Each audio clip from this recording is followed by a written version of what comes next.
Hey everyone, this is Dan Holman with The Wealthy Retailer, and today I'm bringing you a special COVID-19 conversation. I've asked Ashley Alderson from the Boutique Hub to join me with her perspective, the guidance that she's sharing, and her expertise that she brings her Hub membership. Ashley, welcome this morning. Thank you so much for joining me.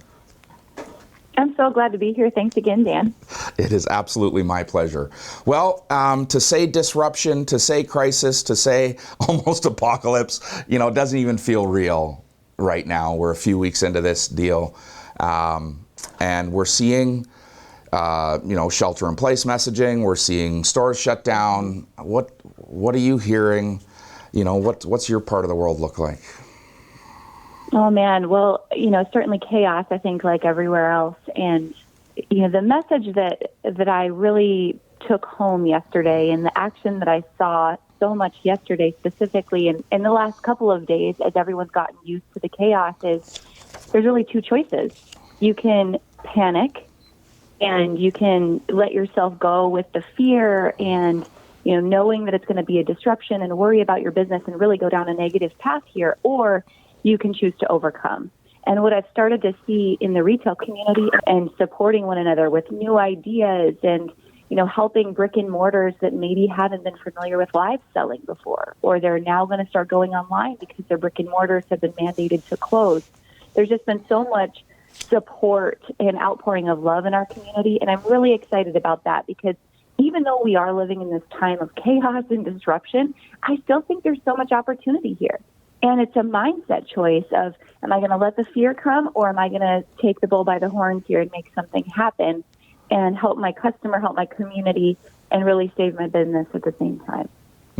Yeah, very good. So, here we are on, are we March 17th or March 18th today? Producer Rob just gave me the flash, and I don't even know what day it is. And, we really are, I feel like, on this downhill slide. I don't mean that to be negative. I just mean that, we've started on the downhill here. We've started coasting from the peaks that we were in, on March 1st to where we are a couple of weeks into the month. And we're not really sure how far this ride is going to last or how long it's going to last.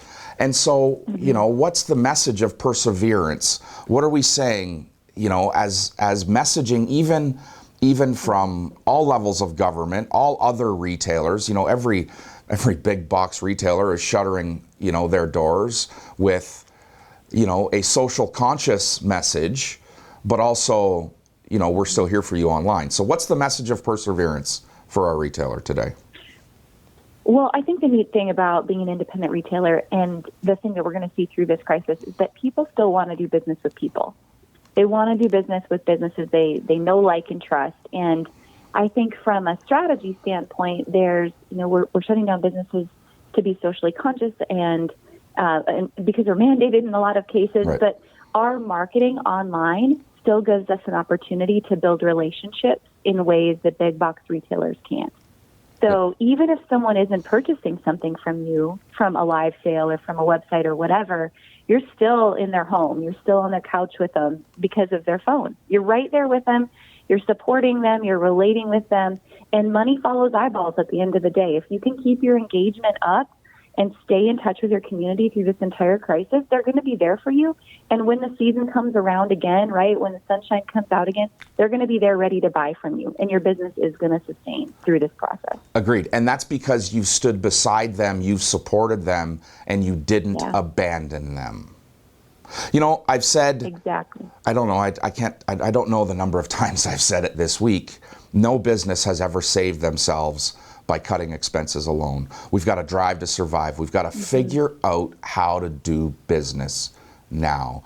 And is it fair to say that we have to push on a different chord with her today?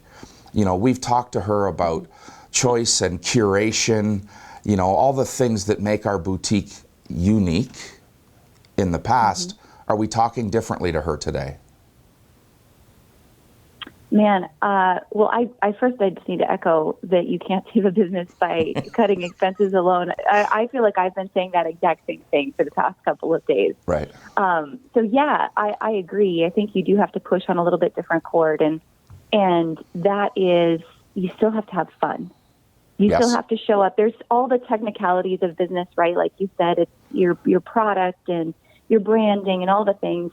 But right now, I think you just have to show up and be a source of joy. And that's through marketing and that's through social media. And you can't quit buying. You can't quit bringing in good pieces. I'm really concerned because I know while everyone's shutting down expenses and orders are on hold and everything, I'm worried that the second you stop ordering or you stop curating and you stop posting new arrivals, your business is going to stop.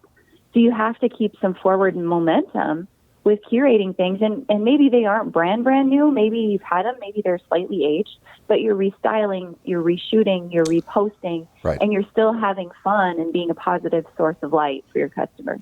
I can't agree more. Couldn't agree more. And I'm going to say, from a guy that spends 50% of his life coaching people on inventory and how to manage and effectively drive their business with good inventory or good merchandise intelligence, I'm still one of those people that are saying, let's let our foot off the buying gas and apply, pressure to the revenue line, to the selling of our inventory.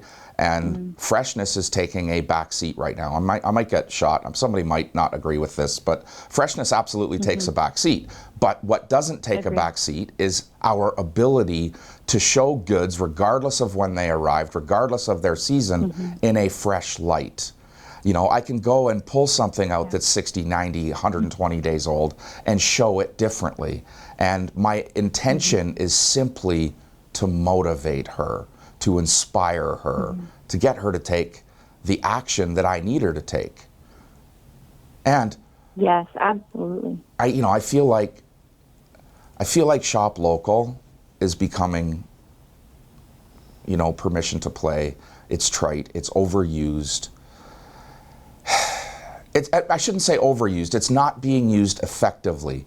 And today, that shop local, that support your local boutique, your local independent retailer, now has true meaning, a truer meaning than it has had. Do you agree or disagree? I totally agree. Yeah, I've been saying this, for the past year, I would say, just with like the retail apocalypse that's happened, that, customers or consumers today are getting so accustomed now to going to smaller retailers, but I think this is going to just push the needle even further. Because again, going back to that, I know, like, and trust.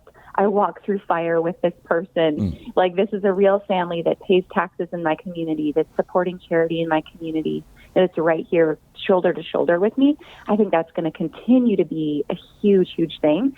So I think one thing retailers should really work on through this time is, just like you were talking about, sharing those pieces, recurating pieces, restyling, reshooting, reshowing, product education as a whole. Here's your time to go in and do closet clean out with your customers. Here's your time to come in and do VIP one-on-one personal styling and really using clienteling to your advantage. This is your time to give customer service like you've never been able to do it before. And when you do, that's when word of mouth happens in your business. That's going to spread faster than any paid social media you could ever do. Very well said, Ashley. Very well said. Okay. One last little, kicker for retail. While they're in this crisis, what's the one thing, even if it's repetition, what's the one thing they need to hear from us right now? Don't take your foot off the gas. You got to keep going. Yeah. You've got to show up and you've got to have a personal relationship with your customers. So you, the business owner, if you're not yet the face of your business, you have to figure out a way to be. You've got to get on video, have, personal content, stories, pieces that are relational. You have to show up as the leader of your business because they'll relate to you. They don't relate to doing business with a corporation. And if you're not present, that's what it feels like. You've got to get visible, show up, get online, get through video, and don't slow down just because everyone else in the world is slowing down. What a great answer. Thank you so much for spending a few minutes with me this morning. I very, very, very much appreciate it. Oh, man, so happy to be here. Happy to help people today. Thank you.